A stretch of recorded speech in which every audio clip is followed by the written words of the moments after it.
Ladies and gentlemen, grid folk alike, I just got done seeing TRON ARES.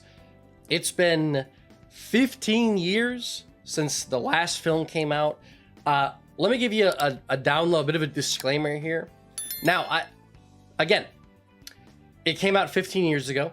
It has also been 15 years since I have seen the movie. So I think I was about 13 when Legacy came out. And I remember thinking at the time, keep in mind I was 13, that it was very boring.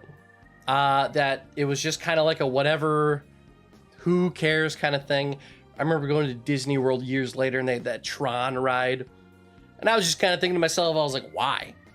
You know, who cares about TRON? But you know, I mean, after the ride, it's a cool ride. Point is, never really been a fan. TRON just ain't really my thing. I like the vibe of it. I like all the neon lights, you know, all that cool stuff. But I know nothing about TRON. I've seen Legacy. I thought that was the first film. Turns out there's one in the 80s.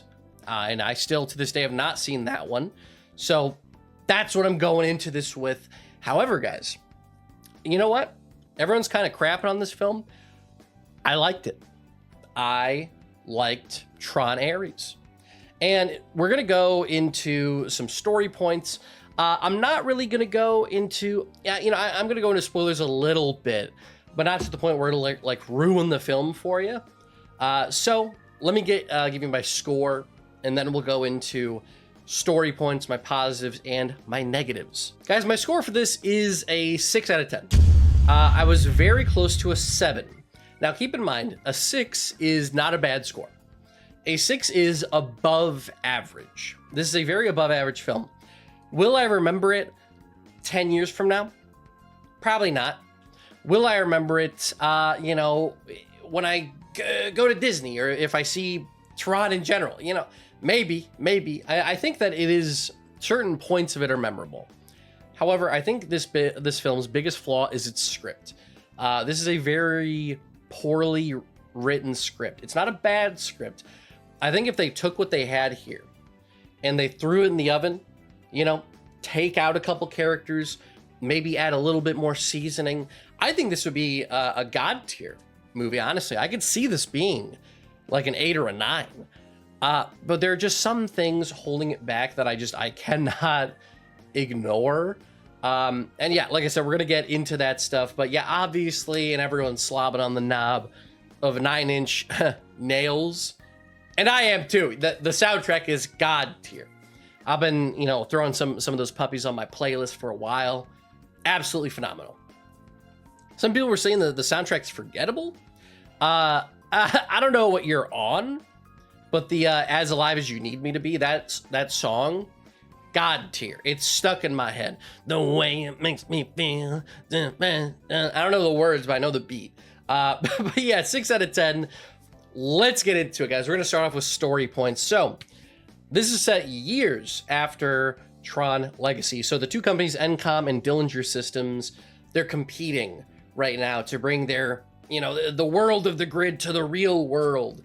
Encom is like the bright and fluffy, you know, oh, if only ponies existed, if only ponies existed in the real world.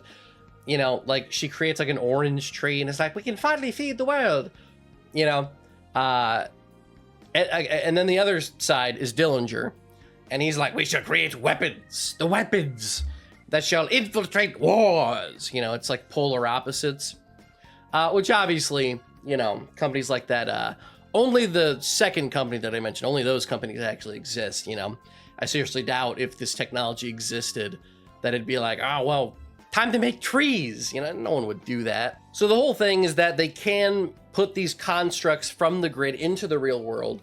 Like they can bring vehicles, trees, tanks, whatever, but they only live for 29 minutes. And then they have this horrible, agonizing death. But Ares, made by Dillinger, is this sort of ultimate warrior where every time he dies, he automatically gets reprinted and he comes back to life and he's like, all right, time for round 2. Our other main character aside from Ares is Eve Kim. She's the main chick in charge of Encom. And we see that she has successfully found the code. And the code it's the permanence code. The code essentially makes it to where something is permanent. So it no longer has that 29-minute barrier. One thing that's a little weird that I kind of want to point out is, okay, so the whole thing, at first you see ARES being printed, and it's all these lasers going around, and then it creates, you know, the TRON tank, the TRON guy. So the way that I'm reading that is, oh, it's taking this thing that's in the grid, it's transporting it to the real world. Well, Eve from Encom, she just makes an orange tree, which, like, I don't know if I'm missing some lore here. Like, are there orange trees in the grid? I don't know. Unless it just acts as like the ultimate 3D printer. I just thought that was a little confusing because it's like, I thought we were just taking stuff from the grid and bringing it to the real world. I thought that was the whole point. Well, not necessarily, I guess, because she makes an orange tree and the guy, here's an orange. There you go. It's not like a grid orange. It's not like, it's like a neon orange. It's an orange. It's just a standard edible orange, which I just thought that was really odd. So yeah, she gets the code, and then Dillinger from the evil company, he sees, it appears that she's found the code. ARES, go fetch the code.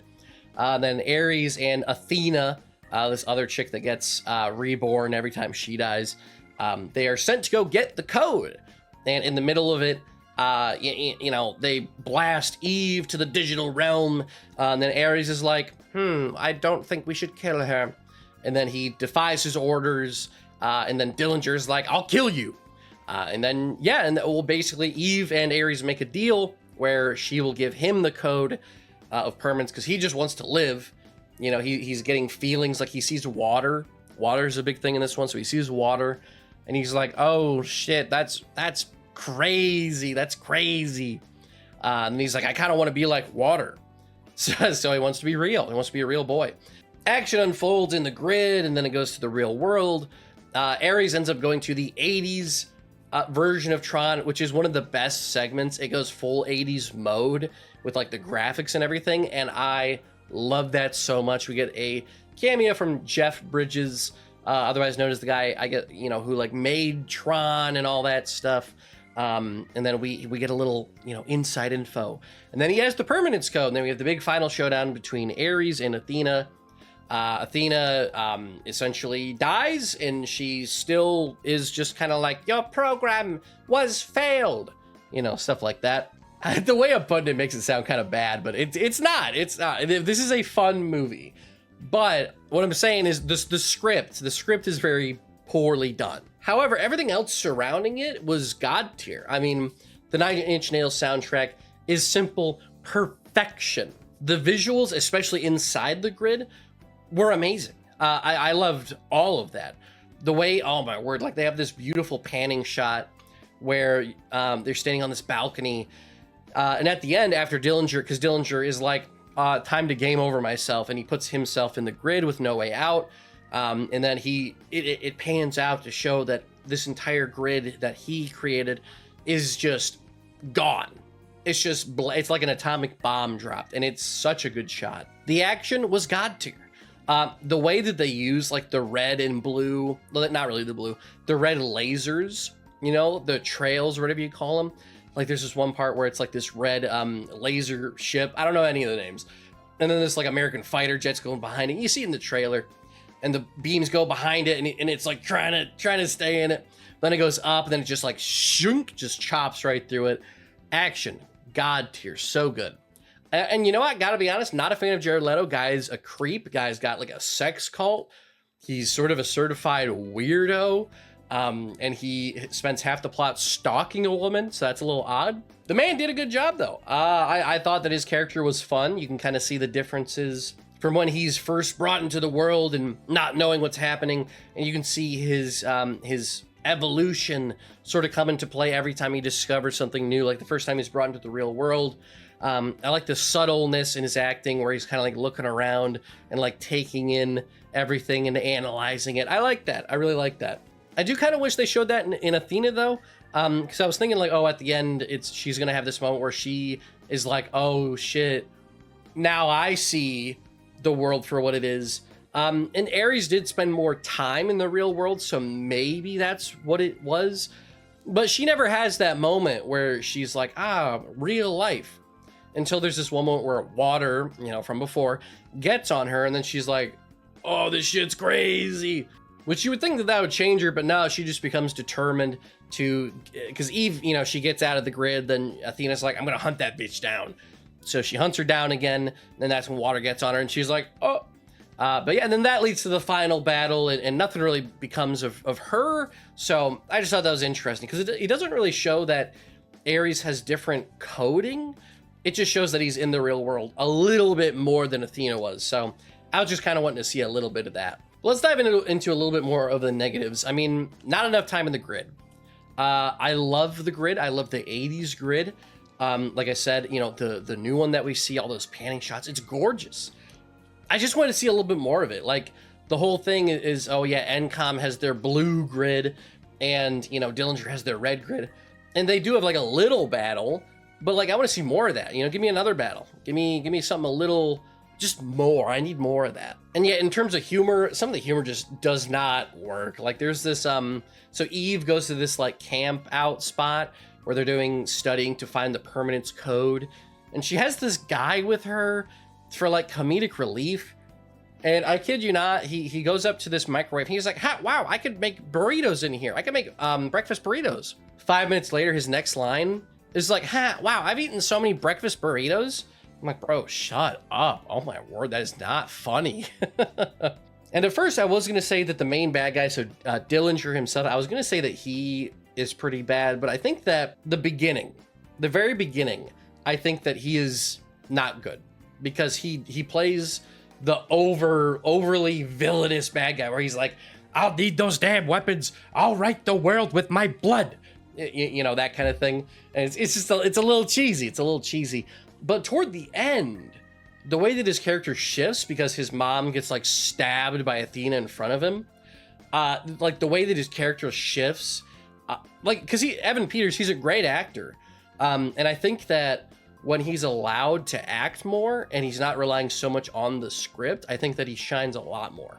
And we see it a lot here. At the very end of the film, he's great. But the beginning of the film, it's like it's a different character. It's so weird.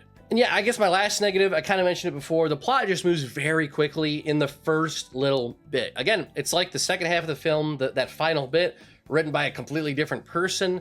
The beginning is, we're just like, we're like, go. You know, because Dillinger is like, I need the permanence code. Immediately goes to Eve. I found the permanence code. Goes back to Dillinger. I'm hacking in for the permanence code as we speak. It's like, oh, slow down, damn. It's like, how do you know? And his mom's like, how do you know that she has the permanence code? And he's like, I just got a feeling. I'm like, come on. You know, you can give me something a little better than that. Come on. Overall, aside from the grid, all of the negatives come down to the writing being on the less thought out side. I honestly think that if we let the script cook for a little longer, a lot of these issues are easily fixable. I think the positives do outweigh the negatives.